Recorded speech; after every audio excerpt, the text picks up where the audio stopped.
आज फिर वही हुआ। यह मेरे साथ ही क्यों होता है? जीवन के कटु अनुभवों से भी कुछ नहीं सीख पाई हूँ मैं। बार बार जीवन से नई उम्मीदें लगा बैठती हूँ। जब जब उम्मीदों की चादर में छेद हो जाते हैं, मैं एक बार फिर रेत के घरौंदे बनाना शुरू कर देती हूँ। यह भी भूल जाती हूँ कि प्रारब्ध कितनी बेरहमी से रेत के घरौंदों को तोड़ देता है।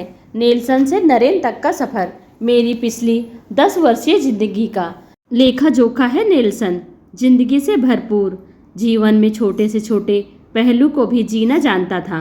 पैसे की कोई कमी नहीं थी। 5 बेडरूम का घर लंदन शहर के बीचों बीच। बेडरूम की खिड़की से ही पूरा ग्रीन पार्क दिखाई देता था। गर्मी की दोपहरी में चमकता हरियाली से भरपूर ग्रीन पार्क। कितनी यादें जुड़ी हैं इस पार्क से। जब मैं 19 की रही होंगी या फिर 20 की, वैसे इससे क्या फर्क पड़ता है। नेल्सन कभी भी अपने प्यार का इजहार करने में शर्म महसूस नहीं करता था, फिर चाहे पार्क हो या सड़क। लंदन में पैदा होने और गोरी चमड़ी होने का एक यह भी तो लाभ है, मैं पंजाब के एक छोटे से गांव में जन्मी। अब तो सिर्फ नाम ही याद है। नकोदर न जाने कैसा लगता होगा देखने में। कुछ महीनों की थी तो जब बाबूजी और बीजी मुझे और दोनों भाइयों को लेकर लंदन चले आए। दोनों भाई उम्र में मुझसे काफ़ी बड़े थे। बड़ा महेश तो 10 वर्ष लगभग बड़ा था और सोमेश उससे 3 वर्ष का छोटा है। जाहिर है घर की सबसे छोटी सदस्य मैं ही थी। सबका प्यार जैसे मेरे लिए आरक्षित था। सबकी लाडू थी मैं। घर में शायद ही किसी को याद होगा कि मेरा कोई नाम भी है। सब मुझे लाडू ही कहकर बुलाते थे। दीपा तो किसी को याद ही नहीं रहता था। बहुत सी बातों को याद ना रखना अच्छा रहता है। अब नेल्सन को मिलने से पहले मेरे जीवन में ऐसा क्या था जिसे मैं अपनी याद में सहेज कर रखूं? हाँ, उन दिनों बहुत अच्छा लगता होगा कि बाबूजी और बीजी अपनी लाडू की जिद पूरी करने के लिए कैसे आपस में झगड़ पड़ते थे। पर बचपन के साथ ही यादें भी उड़न छू हो गई। भाई जैसे अपनी बहन के नाज नखरे उठाते थे, मेरे लिए यह भी इतिहास की बात हो गई। आज की हालत तो यह है कि उन्हीं भाइयों की शक्ल देखे भी वर्षों बीत गए हैं। समय को रोककर सहेजकर अलमारी में बंद करके तो रखा नहीं जा सकता। नरेन हमेशा जीवन की व्याख्या बड़े खूबसूरत ढंग से करता रहता था। इंसान का जीवन पहले से रिकॉर्ड किए वीडियो कैसेट की तरह होता है। वीसीआर में केवल प्ले करने का बटन है, रिवाइंडर और फास्ट फॉरवर्ड के बटन है ही नहीं। जीवन जैसा है वैसा ही जीना पड़ता है। आप सुहाने पलों को रिवाइंडर करके दोबारा नहीं जी सकते और दुखी पलों को फास्ट फॉरवर्ड करके आगे नहीं किया जा सकता। मनुष्य यदि इतना ही समझ ले तो अपनी परेशानियों से अधिक परेशान नहीं होगा और ज़िंदगी को जीना सीख लेगा। मुझे नरेन की यह बात बहुत अच्छी लगती है कि जीवन के हर पहलू के लिए वह तर्क खोज लेता है और यही बात सबसे अधिक बुरी भी लगती है कि उसके लिए तर्क वितर्क ही बनकर रह गया है। उसने जैसे दिल से जीना बंद कर दिया है, दिमाग से जीना शुरू कर दिया है। उसके पास इसके लिए भी तर्क है। कहता है कि दिल का काम है सिर्फ धड़कना, सोचना नहीं। भावना और तर्क दिमाग के ही 2 रूप हैं। हर व्यक्ति दिमाग से ही सोचता है और जीता है। किसी के दिमाग में भावनाएं तर्क शक्ति पर हावी हो जाती हैं तो इंसान भावुक बन जाता है। तर्क शक्ति भावनाओं से अधिक बलशाली हो जाती है तो भावुकता उस व्यक्ति का साथ छोड़ जाती है और वह अपने जीवन का संचालन तर्क से करता है। दिल से जीना केवल कमज़ोर आदमियों और शायरों की कोरी बकवास है। नेल्सन तो दिल से जीता था, चाहे नरेन मेरी इस तरह की बात को माने या ना माने। नेल्सन खुलकर ठहाका लगाता था। कम से कम इस मामले में तो बिल्कुल भी अंग्रेज नहीं था। दिल का सच्चा था। मेरी ही कंपनी में मैनेजर था। कंपनी का प्रबंध संभालते संभालते उसने कब मेरे दिल का प्रबंध भी अपने हाथों में ले लिया था, पता ही नहीं चला। अचानक महसूस हुआ कि नेल्सन के सामने मैं सहज हो नहीं पाती। दिल चाहता है वह मेरे आसपास रहे, पर उससे बात करते वक्त होठ सूखने लगते थे, धड़कन तेज हो जाती थी। मनुष्य जीवित होकर भी ऐसे था कैसे हो जाता है। नेल्सन तो आज भी जिंदा है। शायद उसने अपनी माँ की पसंद की लड़की से विवाह भी कर लिया हो। जब मैं कर सकती हूँ तो वो क्यों नहीं करेगा? फिर एकाएक मेरे लिए केवल अतीत का हिस्सा बनकर कैसे रह गया? ठीक भी तो है, यदि नरेन मेरा वर्तमान है तो नेल्सन को अतीत बनना ही होगा। आजकल नेल्सन को ज़्यादा याद करने लगी हूँ। उसकी BMW कार तो इसकी वजह नहीं हो सकती। उसका बड़ा घर भी कोई विशेष कारण नहीं होना चाहिए। तो फिर ऐसा क्या है? क्यों वह फिर से मेरे जीवन में घुसपैठ करने लगा है? जब जब नरेन से नाराज होती हूँ तभी यह घुसपैठ बड़ी शिद्दत से होने लगती है। नरेन के व्यवहार से प्रसन्न होती हूँ तो क्या मजाल कि हम दोनों के बीच किसी की याद तो क्या विचार भी आ पाए।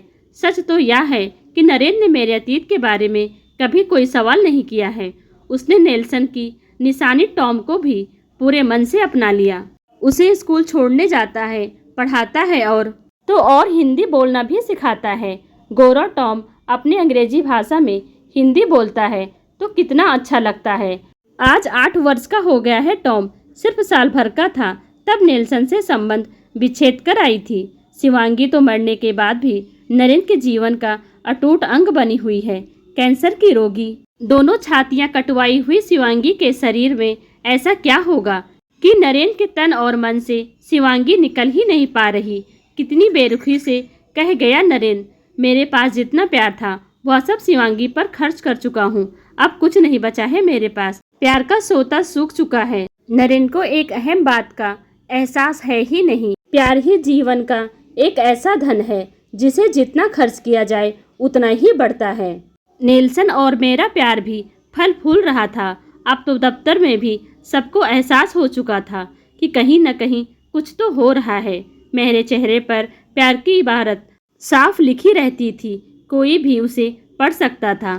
फिल्मों में देखती थी जब नायक नायिका को 3 शब्द कहता है, आई लव यू, तो नायिका के चेहरे पर कैसे भाव आते हैं।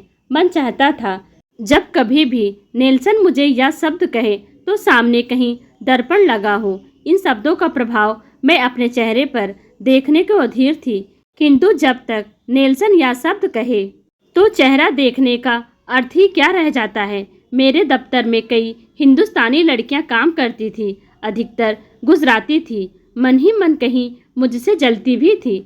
उनके माता पिता भारत से उनके लिए पति आयात कराना चाहते थे। उनके मन में भी तीव्र इच्छा उठती थी कि कोई नेल्सन सा उन्हें चाहे। एक तरह से मैं भी उनकी नायिका बन गई थी। जो वह केवल सोच पाती थी मैं कर रही थी। सोचते तो मेरे माता पिता भी थे कि मैं गलत दिशा में जा रही हूँ, परंतु मैं तो नेल्सन के प्यार में सरोबोर थी। ऐसा लगता था जैसे कई जन्मों से एक दूसरे को जानते हों। जन्म, हाँ, मेरा जन्मदिन ही तो था। नेल्सन ने मुझे एक हीरे की अंगूठी भेंट की। दोपहर के लंच ब्रेक में ही मेरे पास आया और कहा, दीपा, आज डिनर हम साथ साथ करेंगे। नेल्सन कैसे समझती कि हमारे परिवार में जन्मदिन एक पारिवारिक त्यौहार होता है और फिर लाडो का जन्मदिन। घर में सभी अपनी लाडो की प्रतीक्षा में होंगे। फिर सोचा कल तो नेल्सन के साथ ही घर बसाना है। मन में कहीं डर भी था कि नेल्सन का प्रेम कहीं क्षणभंगुर स्वप्न न साबित हो। साउथ हॉल के महाराजा रेस्टोरेंट में बैठे थे हम दोनों। नेल्सन ने शैंपेन मंगवाई थी। मैं जानती थी कि नेल्सन को शैंपेन पीने से सिरदर्द हो जाता है, पर आखिर मेरा जन्मदिन था। नेल्सन के लिए भी तो महत्वपूर्ण था यह दिन। मेरी संगत में नेल्सन को भी भारतीय भोजन पसंद आने लगा था। चिकन टिक्का उसे विशेष तौर पर पसंद था। वह टिक्का को हमेशा टीका कहता था। शैंपेन का गिलास उठाकर नेल्सन ने चीयर्स कहा था और साथ ही वह शब्द भी जिनकी प्रतीक्षा मुझे बेचैन किए जा रही थी। अपने अनोखे अंदाज में उसने ठुड्डी थोड़ी ऊंची उठाई थी और सीधा मेरी आंखों में देखा था। आई लव यू दीपा, मुझसे शादी करोगी? सैकड़ों घंटियां एक साथ बजने लगी थी। जीवन की तमाम खुशियां मुझे मिल गई थी। मन कह उठा था कि जीवन में इससे मधुर क्षण दोबारा कभी नहीं आ पाएगा। यदि मैं उसी क्षण मर जाती तो भी जीवन से कोई शिकायत नहीं होती, क्योंकि उस वक्त मैं संसार की सबसे तृप्त औरत होती। तभी नेल्सन ने मेरे करीब आकर अपने होठ मेरे होठों पर रख दिए थे। उसका आज का चुंबन फरिश्तों की तरह पवित्र लग रहा था। दीपा, नेल्सन सोचकर ही रोमांच हो रहा था। परंतु क्या आज मुझे नेल्सन के बारे में सोचना चाहिए? क्या यह पाप नहीं होगा? किंतु नरेन क्या शिवांगी के बारे में नहीं सोचता? उसके लिए भी तर्क है। उसके पास तुम नेल्सन को इसलिए छोड़कर आई हो क्योंकि तुम्हारी उससे नहीं बनी। शिवांगी की बात दूसरी है। वह अपनी मर्जी से मुझे छोड़कर नहीं गई। भगवान ने उसे उठा लिया। मुझे उसकी हर बात याद करने का हक है। कितनी नाराजगी थी नरेन की आवाज़ में। मैंने तो सिर्फ इतना ही कहा था कि जैसे वह शिवांगी को याद करता रहता है, अगर मैं भी नेल्सन के बारे में वैसे ही बातें शुरू कर दूं तो। बाद में घंटों रोती रही कि यह बात कही क्यों, कहने से बाज भी तो नहीं आती। नरेन को साफ साफ कह दिया कि सुनीता और मंदिरा से ना मिला करें। मुझे उन दोनों की नीयत पर शक है। वह नरेन को केवल मित्र नहीं समझती हैं, उसके मन में कुछ और है। गुस्से में तो यहाँ तक कह गई कि उसकी अपनी नौकरानी उसका बिस्तर गर्म करती रही है। तिलमिला उठा था नरेन, उठकर लिविंग रूम में चला गया। यह नरेन की नई आदत है। गुस्सा आता है तो आधी रात को भी बेडरूम छोड़कर लिविंग रूम में चला जाता है। आवाज़ ऊंची नहीं करता। काश यह उसने मेरे लिए किया होता। यह भी शिवांगी के लिए करता है। शिवांगी को वचन दिया था उसने कभी भी ऊंची आवाज़ में बात नहीं करेगा। यहाँ भी शिवांगी मुझे मात दे जाती है। क्यों? शिवांगी मरकर भी मेरी सौत क्यों बन गई? पर अगर शिवांगी जिंदा होती तो क्या मैं नरेन के पास होती? नरेन से पहली मुलाकात लंदन में ही हुई थी। हाउसलो हाई स्ट्रीट में मैं टॉम को बग्गी में बिठाकर मैकडोनल्ड से मिल्क शेक लेने अंदर चली गई थी। बाहर आई देखा तो टॉम के साथ एक अजनबी खड़ा था। तरह तरह के मुंह बनाकर, आवाज़ें निकालकर टॉम से बातें कर रहा था। वह तो सोच भी नहीं सकता था कि टॉम की माँ कोई हिंदुस्तानी लड़की हो सकती है। बाद में नरेन ने बताया भी था कि पहली मुलाकात में वह मुझे टॉम की आया समझ बैठा था। टॉम रो रहा था और बग्गी में अकेला था। नरेन उसे चुप कराने में व्यस्त था। बातों ही बातों में नरेन ने उसे बताया था कि वह लंदन निवासी नहीं है। वह ऑफिस के काम से लंदन आया है और अगले ही दिन वापस भी जा रहा है। ना जाने क्यों पहली ही नज़र में नरेन अच्छा लगा था। बात करता था तो जैसे मुंह से कविता निकलती थी। कुछ ऐसा था उसके व्यक्तित्व में कि आकर्षित हुए बिना नहीं रहा जा सकता था। पहली मुलाकात बहुत छोटी थी और उस समय में भी उसे पत्नी के लिए सेंट माइकल की ब्रा खरीदनी थी तो रेवलॉन की लिपस्टिक, घर के लिए और कुछ छोटा मोटा सामान। अगली सुबह ही उसकी उड़ान थी। सुनकर तसल्ली हुई कि ऑफिस के काम से नरेन हर 3-4 महीने बाद लंदन का दौरा कर ही लेता है। और 3-4 महीने बाद टेलीफोन की घंटी पर सवार नरेन आ पहुंचा था। पेंटा होटल से बोल रहा था। टॉम रो रहा था। उसे भूख लगी थी। टॉम रोता भी अंग्रेजी में है। नरेन के सवालों से होठ पर हंसी उभर आई थी। फ़ोन किया भी तो बड़े अंदाज से था। जी गोरे बेटे की काली माँ से बात कर सकता हूँ। सच होकर भी यह वाक्य अच्छा नहीं लगा था। आज अगर नरेन ऐसा ना कहे तो बुरा लगता है। लगता है जैसे औपचारिक हो गया है। नरेन मेरे लिए एक शैंपेन की बोतल ले आया था। मैंने उसे फ्रीज में रख दिया था। जब उससे पूछा कि क्या पिएगा तो बोला स्क्रू ड्राइवर।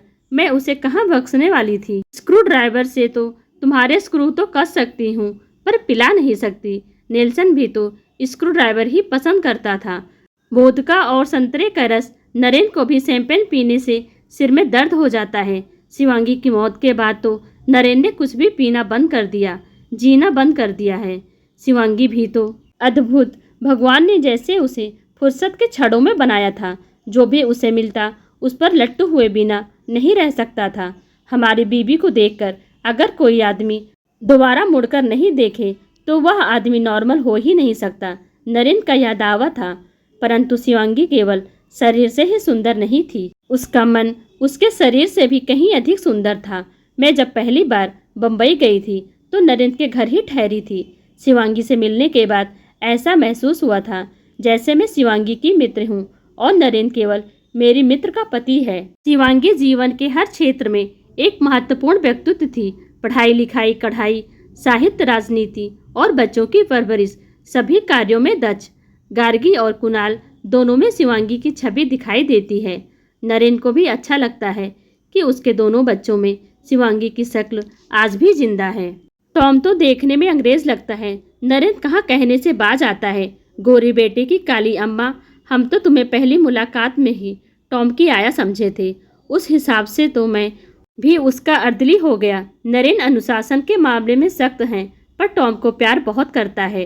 प्यार तो नेल्सन भी मुझे बहुत करता था।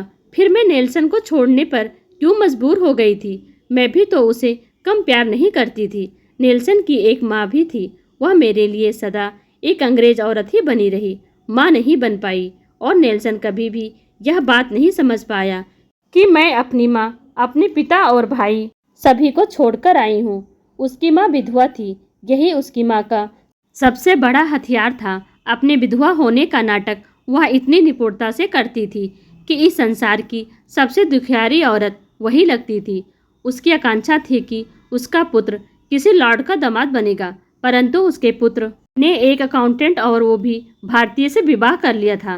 नेल्सन की माँ मुझे बार बार याद दिलाती थी कि उसका पिता भारत में अफसर हुआ करता था और उन दिनों रेस्टोरेंट में भारतीयों और कुत्तों को अंदर आने की अनुमति नहीं होती थी। आज एक भारतीय उसकी बहू थी। उसके लिए तो डूब मरने की बात थी। उसने अपने रिश्तेदारों से मिलना जुलना तक बंद कर दिया था। उसे डर लगता था कि लोग क्या कहेंगे। नेल्सन ने उसे जीते जी मार डाला था। नेल्सन का तो मालूम नहीं, परंतु मैंने तो अपने माता पिता की हत्या कर ही दी थी। माँ को पक्षाघात हो गया था, पिता को दिल का दौरा पड़ा था। उन्हें तो समझ ही नहीं आ रहा था कि उनकी परवरिश में कहाँ कमी रह गई थी कि दीपा उनके मुंह पर कालिक पोत कर चली गई। महेश और सुमेश ने तो सदा के लिए मुझसे नाता ही तोड़ लिया था। मेरी राखी और भाई दूज को भी अनाथ कर दिया था उन्होंने। ऐसे माहौल में हम हनीमून पर निकले थे। नेल्सन और मैं स्वयं भारत जाने को खास से उत्सुक थे। हमारा सफ़र दिल्ली से शुरू होकर आगरा, जयपुर, कश्मीर, बम्बई, गोवा, ऊटी से होता हुआ कन्याकुमारी पर जाकर समाप्त हुआ था। हर शहर में 5 सितारा होटल में ही रखा मुझे। नरेन से विवाह को 6 महीने हो गए। अब तक हम अकेले एक फिल्म भी नहीं देखने गए। हनीमून को लेकर नरेन की एक अलग ही विचारधारा है। हनीमून जीवन में एक ही बार मनाया जाता है। वो तुम भी मना चुकी हो और मैं भी। घर में एक जवान बेटी है। हमें अपने बर्ताव को संयत और परिपक्व बनाना होगा। बच्चों के सामने हमें बड़ा दिखना है, बच्चा नहीं। नरेन मेरी दिक्कत को समझता नहीं। यह कहना तो गलत होगा, पर अपनी तर्क शक्ति से मेरी हर ख्वाहिश का गला घोट देता है। मैं सोचती हूँ शिवांगी मरी है, मैं तो जिंदा हूँ। मुझे क्यों जिंदा मार देना चाहते हो नरेन? 15 चीज़ें गिनवा देता कि देखो तुम्हारे लिए यह किया, वह किया, ऐसा किया, वैसा किया। सच बोल रहा होता है वह। सब उसने किया होता है, पर क्या वही जीवन है? नरेन को जब पता चला कि शिवांगी को स्तन कैंसर हो गया है, तो उसने सबसे पहले मुझे ही सूचित किया था। शिवांगी का बायां स्तन कटवा दिया गया। उसके तीसरे ही महीने दायां स्तन भी कैंसर की भेंट चढ़ गया था। मैं यह सोचकर हैरान होती रहती थी कि बिना छातियों की शिवांगी से नरेन कैसे प्यार कर पाता होगा। कैंसर के भयावह नाम ने मुझे मजबूर कर दिया था कि मैं शिवांगी को मिलने बम्बई जाऊं, टॉम को साथ लेकर। नरेन के घर जा पहुंची थी। घर के बाहर दरवाजे पर नई नाम पट्टी लगी थी। नरेंद्र और शिवांगी उभरी थी। कोई किसी को इतना प्यार कैसे कर सकता है, और प्यार के इजहार का इतना खूबसूरत तरीका। शिवांगी मुझे गले मिलकर बहुत रोई थी। मैंने शिवांगी को पहली बार रोते देखा था। दीपा, अब तो जीवन पर कोई विश्वास नहीं रह गया है। पता नहीं कब बुलावा आ जाए। गार्गी और कुणाल को तुम्हारे हवाले किए जा रही हूँ। मेरे बाद इनकी देखभाल तुम्हें ही करनी होगी। शिवांगी, नरेन को पूरा विश्वास है कि तुम ठीक हो जाओगी। जिस विश्वास से वह तुम्हारा इलाज करवा रहा है, उससे मेरे मन में भी विश्वास की कली अंकुरित हो रही है। तुम्हें ठीक होना ही है। अब ठीक होकर भी क्या करूँगी? लगता है सारी दुनिया मेरी सपाट छातियों को देख रही है। बिल्कुल अधूरी हो गई हूँ मैं। इन छातियों की तारीफ में नरेन कविताएं करने को मजबूर हो जाता था। आज तो उससे आंख मिलाने की हिम्मत नहीं बटोर पाती। क्या नरेन ने कभी तुम्हारी छातियों के बारे में कुछ कहा? वह क्या कहेगा? वह तो मुझसे इतना प्यार करता है कि अगर सारी उम्र बिस्तर पर पड़ी रहूं तो भी उसके चेहरे पर सिकन तक नहीं उभरेगी। पर मैं भी तो उसे प्यार करती हूँ, जानती हूँ। केवल देखने से प्यार की भूख नहीं मिटती, शरीर की भी ज़रूरत पड़ती है। यह आदमी अगर सारी उम्र मेरे शरीर के साथ संबंध नहीं बना पाएगा तो भी शिकायत नहीं करेगा। मैं तो बस इसे एक नज़र प्यार से देख लूँ तो इसे संभोग का आनंद आ जाता है। मेरी कोई ऐसी सहेली भी तो नहीं जो नरेन के काम आ सके। शिवांगी रो पड़ी। इतनी बड़ी बात और शिवांगी इतनी सहजता से कह गई। यदि मुझे पता चलता कि नेल्सन का किसी दूसरी औरत से संबंध है तो मैं नेल्सन का जीना मुश्किल कर देती। और यह औरत अपनी किसी सहेली की तलाश कर रही है जो बिस्तर पे इसके पति के काम आ सके। मन में आया था कि कह दूं मैं हूं ना, पर कह पाना इतना आसान नहीं था। अब गार्गी और कुणाल मुझसे और अधिक जुड़ने लगे थे। जितने भी दिन बम्बई में रही मैं उन्हें रोज अपने साथ बाहर ले जाती। वह दोनों भी टॉम से बहुत प्यार करने लगे थे। नरेंद्र अपनी शिवांगी के पास बैठता था। अगली बार नरेंद्र लंदन आया तो शिवांगी ने हरे कांच की चूड़ियां भेजी थी। मुझे लगा जैसे शिवांगी ने अपनी बम्बई वाली बात फिर याद करवाई है। रात के खाने के बाद मैंने नरेंद्र को होटल नहीं जाने दिया, घर पर ही रोक लिया था। उस रात मैंने शिवांगी की चूड़ियों की लाज रख ली थी और उसकी ऐसी सहेली बन गई जो उसके पति के काम आ सके। नेल्सन से अलग होने के बाद मैंने पहली बार किसी मर्द के शरीर को छुआ था। दोनों को एक विचित्र सी तृप्ति का एहसास हुआ था। मन में किसी पाप का एहसास नहीं था। मन में कहीं एक शक भी उभरा था, नरेंद्र तो मुझे प्यार नहीं करता, फिर मेरे साथ हम बिस्तर होने को तैयार कैसे हो गया। पर उन क्षणों का आनंद इतना संपूर्ण था कि इस बेकार से सवाल को खड़ा होने का अवसर ही नहीं मिला। अब मैं नरेंद्र के लंदन आने की प्रतीक्षा करने लगी थी। नरेंद्र के लंदन आने का अर्थ था कि मैं भी अब दफ्तर नहीं जाऊंगी। बात अब शिवांगी की सहेली बने रहने तक नहीं थी। अब मैं नरेंद्र के भी सखी बनना चाहती थी, किंतु नरेंद्र का व्यवहार मेरे प्रति खासा कैलकुलेटिव था। वह अपने प्यार का इजहार खुलकर नहीं करता था, दबे स्वर में भी कहाँ करता था, अंतरंग क्षणों की पराकाष्ठा में भी कभी उसके मुंह से नहीं निकला आई लव यू। फिर भी एक बात की तसल्ली थी कि हम दोनों के बीच कभी शिवांगी आकर खड़ी नहीं हुई। शिवांगी जब जीवित थी तो हमारे बीच नहीं आ सकी, परंतु मरने के बाद मेरी सबसे अच्छी सहेली मेरी दुश्मन क्यों बनती जा रही है।